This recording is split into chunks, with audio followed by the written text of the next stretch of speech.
Welcome to this party political broadcast on behalf of the Workers' Party of Britain. The first reason for making it is, of course, seasonal.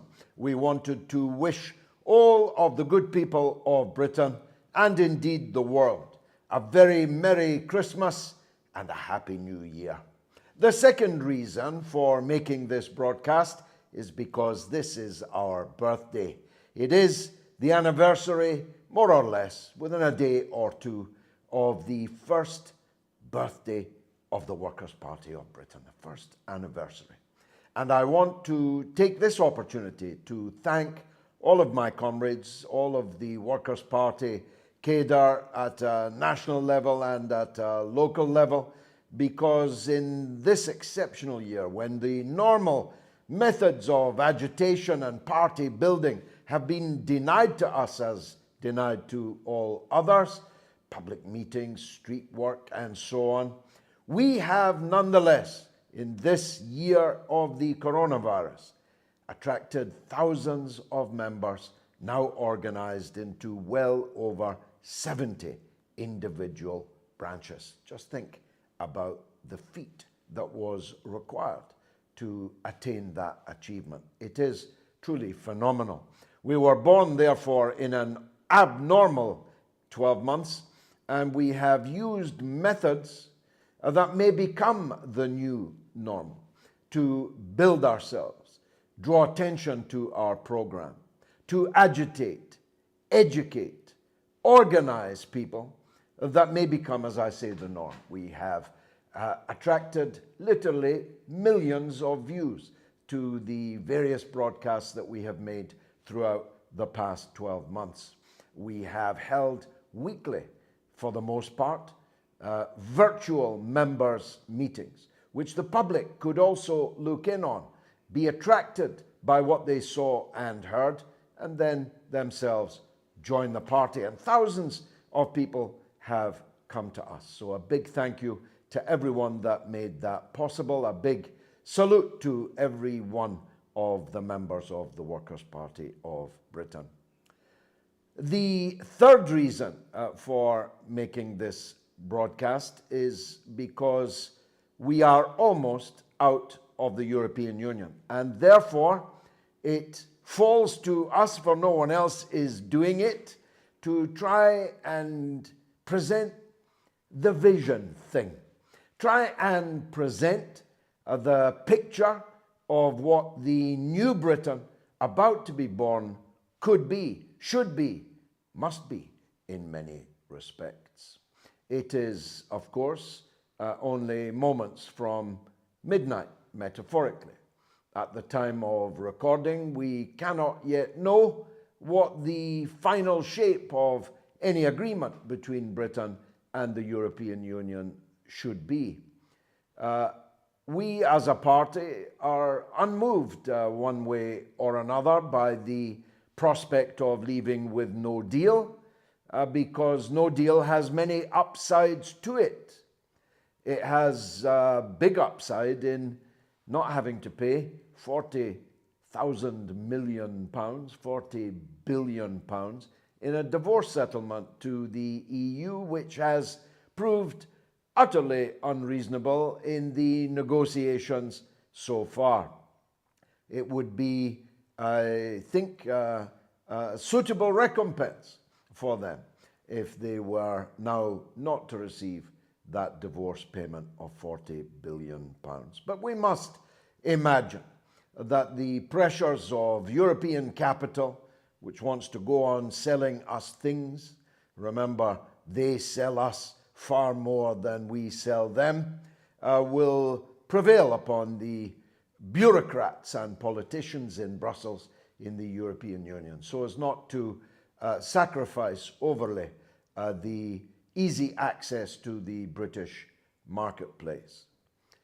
We would, I think, if pushed, prefer not to have an agreement with the European Union, at least if that agreement requires us to make concessions on our national sovereignty and on our ability to organize, reorganize our economy in the needs of the people.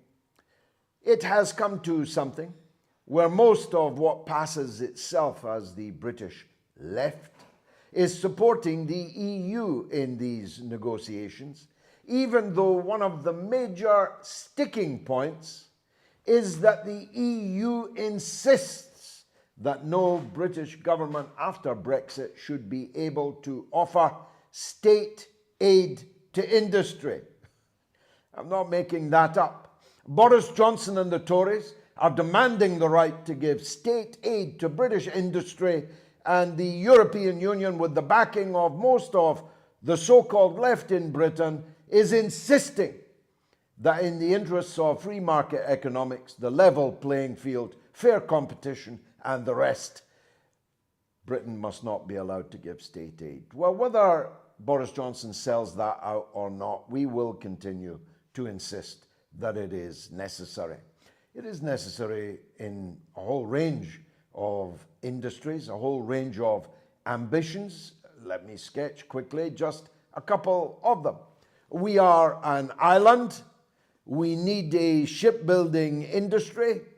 We don't know when and if the European Union or any others will sanction us for doing something they don't like and not sell us any ships. We cannot be left without ships. We are an island. And so we must insist on the right of the British government to intervene in the shipbuilding industry, to prioritize, favoritize British-built ships so that we can rebuild our shipbuilding industry, which was once the pride of the world and then was betrayed and is now virtually non-existent. That cannot be allowed to continue. Ditto our fishing industry.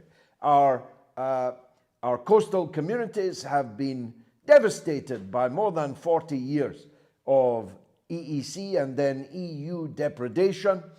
It's funny, they always try to tell us the fishing industry is not important in the British economy, and yet it seems to be extremely important in the economy of the European Union, particularly France, particularly the Netherlands. Well, that doesn't make any sense. If it's important for them, it must potentially be important for us. And so any British government, certainly one in which the Workers' Party had a say, would insist on the sovereignty of British waters and a British fleet of fisher communities would have to be built, and with government state aid in the beginning to get them off and sailing. These are just two obvious quick examples. There are many others. But let's assume that we leave the European Union. New Britain is born on the 1st of January, just days from now. What kind of Britain will we be fighting for? Well, first of all, and the reason why we supported Brexit with all of our hearts, is it must be an independent Britain. It must be free to chart its own path of independent development with an independent foreign policy and independent economic policies too. We must never again allow ourselves to be dictated to either by the European Union or by the United States of America or by anyone else. We must be free and independent and able to make our own alliances in the world based on our sovereign rights. We must be free, therefore, to withdraw from NATO as we have withdrawn from the European Union on the basis that it is not in our interest to remain in a war alliance when there's no war and no need for war with any adversary that would require the NATO powers to move against it. Nobody is threatening Britain, and the better we do in the new Britain, the less anyone would dream of threatening us. We would become a valuable, a valued ally of independent mind. And that's the kind of Britain that we want to see. Let me again give just one or two concrete examples. At this moment in time, We are sanctioning China, the biggest economy in the world, the only economy in the world still growing, an economy which even China's worst enemies would not deny will be the preeminent economy in the entire world throughout this 21st century, and we're sanctioning them. We have made enemies of China, not because of anything China has ever done to us, not because China is any kind of threat to us, but because the United States decided to make an enemy of China, because China is a threat to their hegemony in the world, their economic and political and military dominance in the world. So we have made an enemy of China, not in protection of our own interests, but in furtherance of the interests of the United States. That's simply ridiculous. So we're looking for trade deals around the world. We've done one with the Faroe Islands. We've done one with Mexico just this very day, and these are all good. We have 58 agreements around the world, and we oppose none of them in principle. But here's the 59th. Let Britain make a free trade agreement with China. Why not? That would make all boats rise.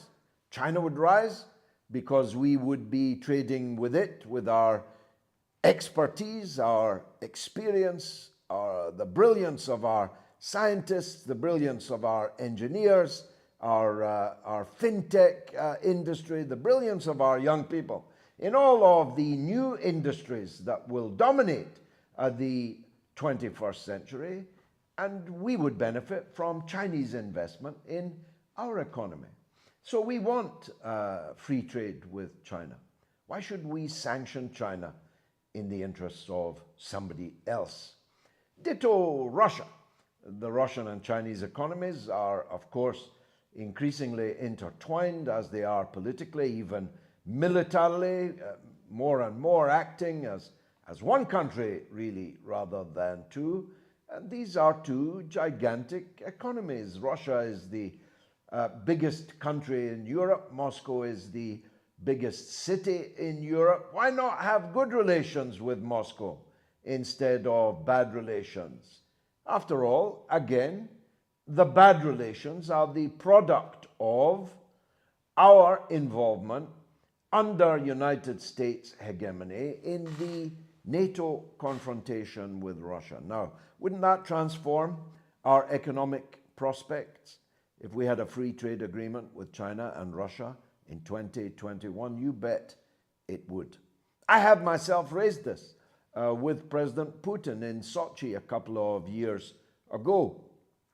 He did not want to discuss in public what potential post-Brexit economic relations between Russia and Britain could be, but I'm ready to help in this. I'm ready to help in brokering better relations between Britain and China and Russia in the new British age, which is about to dawn.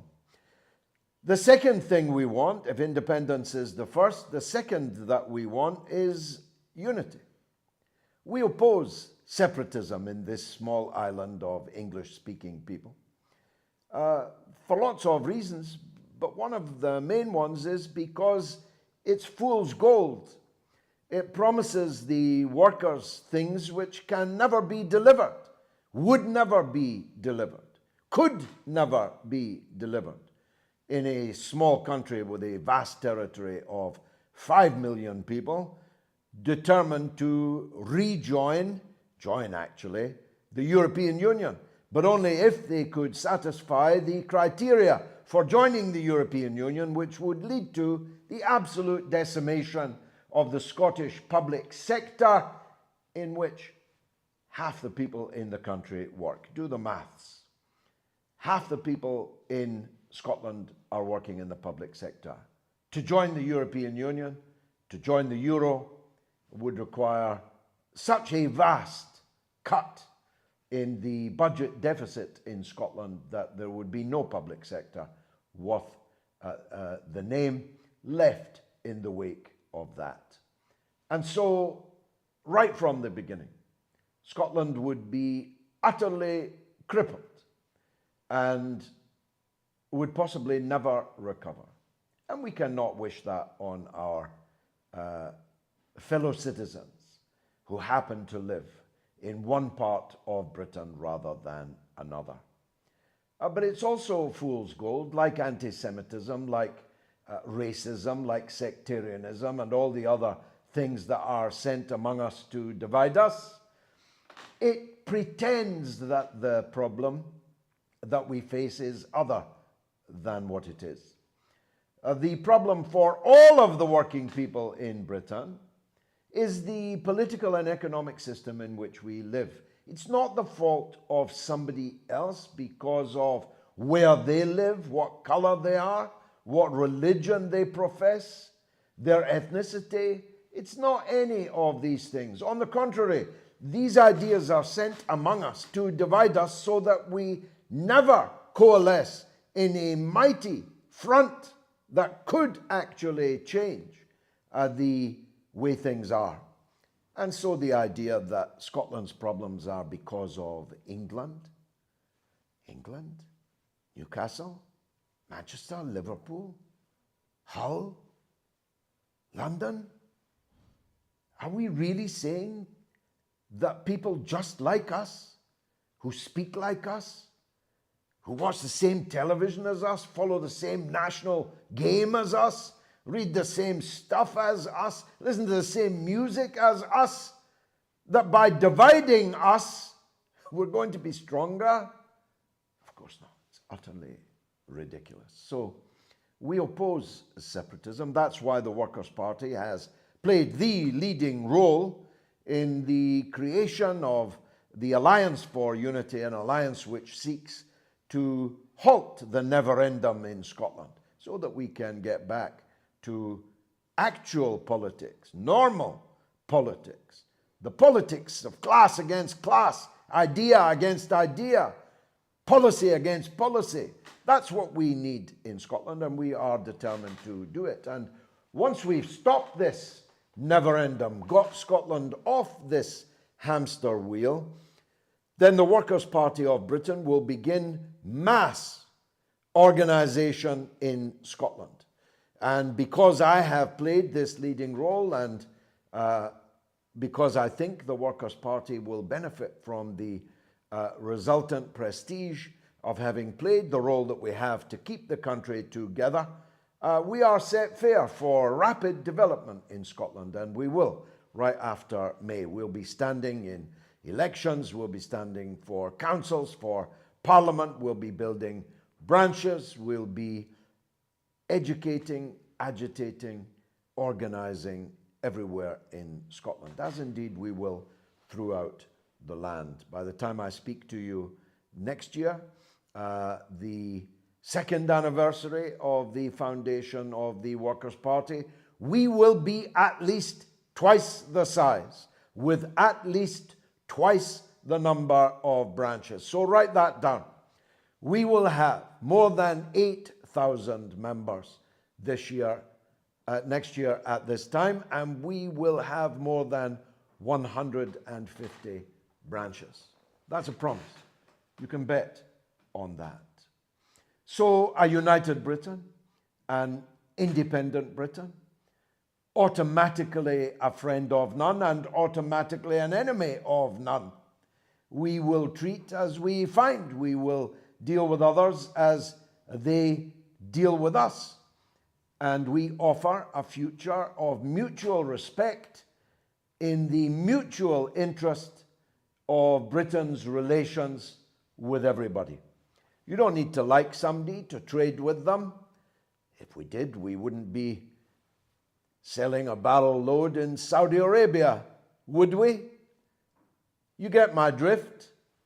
All that is necessary is that we do not interfere in each other's internal affairs, that we show mutual respect to each other, and that our relations are mutually beneficial. That's the future for Britain.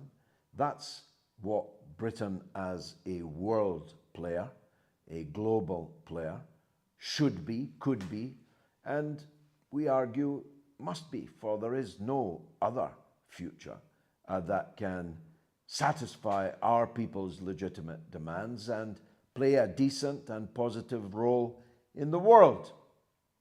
And I close on that point.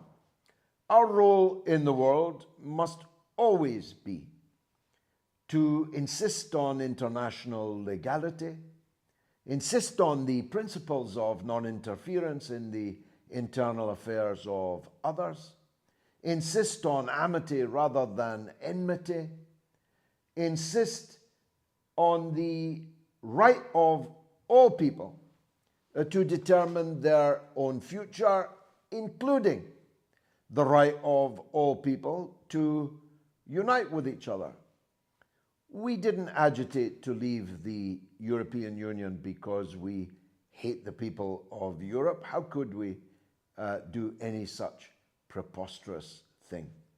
We hope that one day international cooperation between Britain and the peoples of Europe, indeed the peoples of the world, grows to a higher and higher level. We oppose the EU because it is anti-democratic and because of its dedication to endlessly lock us in to a finance capital future which had already beggared our people. We don't believe that capitalism is all there is. We don't believe that capitalism is as good as it gets. We believe in something different. We believe in something better. And you can consult the program of the Workers' Party of Britain and see in detail what it is in which we believe. In short, though, in Blake's words, we seek to build the new Jerusalem in this green and pleasant land. And we hope that you will join us, or at least give us an ear and listen out for what we've got to say throughout 2021. There will be many challenges. The COVID-19 has wreaked a public health disaster upon us. We've suffered disproportionately because of the economic and political system in which we live. Our rulers have produced the tears of a clown in response to a national emergency, and thus have made it 10 times worse, 100 times worse than it needed to be. And we will not hesitate, of course, to point that out. But the economic damage of COVID-19 is going to be very severe indeed. And the workers will be asked to pay the price first and foremost of that crisis. Insofar as they are, and insofar as we are able, still in our fledgling years as a workers' party, we will offer absolute solidarity with all the working people challenged in any way by the Conservative government and the system that it represents. And we will stand beside, literally if we can, virtually if we cannot, any workers attacked and who decide to stand up and fight for themselves. Here's my postscript. One of the main reasons for founding the Workers' Party of Britain was because we knew 12 months ago what was going to happen inside the Labour Party. We knew that Brexit was going to destroy Labour at the general election just a few days after our foundation. We knew that that would mean the overthrow of Jeremy Corbyn. We knew that that would mean the return of Blairism to power in the Labour Party. And we knew that the return of Blairism to power in the Labour Party would unleash a purge of the good people who had supported Jeremy Corbyn with all their heart and for the best of reasons.